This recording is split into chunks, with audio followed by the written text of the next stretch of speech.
Okay guys, another somewhat recent video on demand release, Last Shift. I always came across this movie while browsing through Netflix, but the cover art always seemed so lame to me. Oh, a scary face. And what's that, a pentagram? It's so edgy. It wasn't until later, after I read some positive reviews on the movie, that I decided, like, maybe I should give this movie a chance. So, bring 'em on, those scary faces.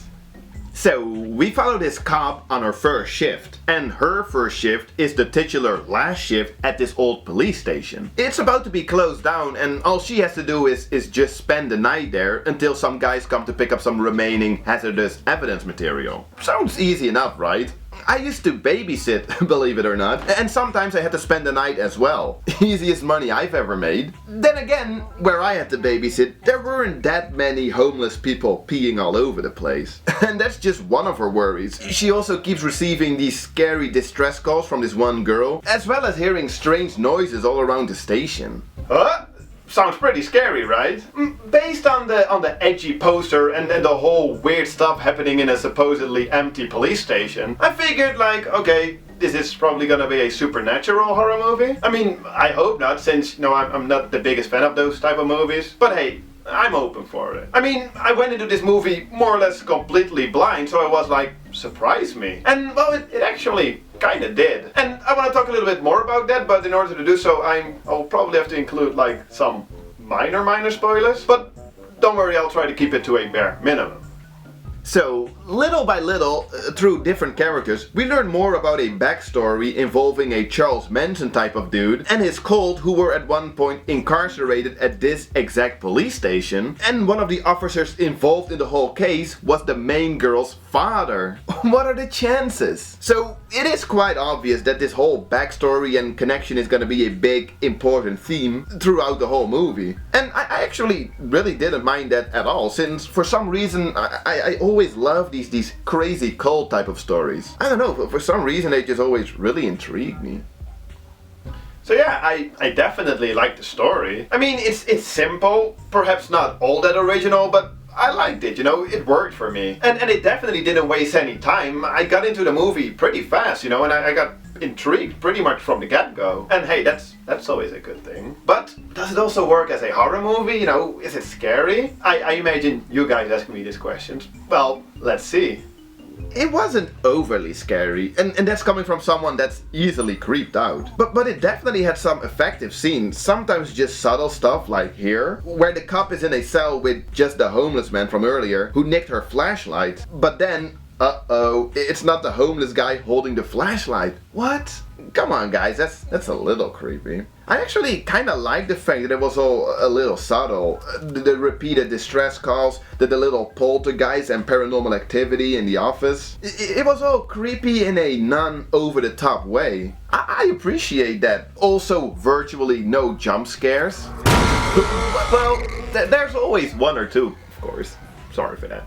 A lot of the creepiness, well at least that's how I experienced it, was accomplished with the sound design. And that does make sense since apparently that is what they were going for. It was pretty much just scary sound design 101, but it worked. In general, I really appreciate the degree of creepiness in this movie. I felt like it was very well balanced. However, I did also have some problems with this movie, mostly about the repetitiveness, if that's a word, and the ending / overall messiness. If you want to skip these little giveaways and, like there are some bigger spoilers coming up, just skip to this time mark, to go to the overall conclusion immediately. It's, I don't really want to spoil stuff for you guys, but in order for me to give my opinion on this movie, I do have to get into this a little more, so let's see. So yeah, it is pretty repetitive. Ah, there's a scary sound. Let's see what it is. Oh no, what's going on? I probably just imagined all of it. But wait, what is that sound? Let's see what it is. Oh no, what's going on? I probably just imagined that as well. But hold on, what is that sound? See what I'm trying to say? That did actually get old pretty fast. And that's somewhat related to my problem with the ending as well. So, mega spoiler coming up.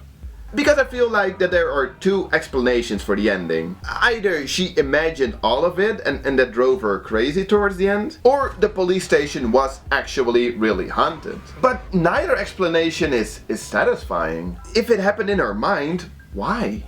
What caused her to go a little insane? Then, on the other hand, if it really was a Honda station, why didn't she get the fuck out of there a million times already? I would have gotten the hell out of there after the second, or well, let's be honest, probably the first weird occurrence that I would experience there. I guess they do try to motivate this behavior of hers, but I feel like they just didn't really succeed in doing so.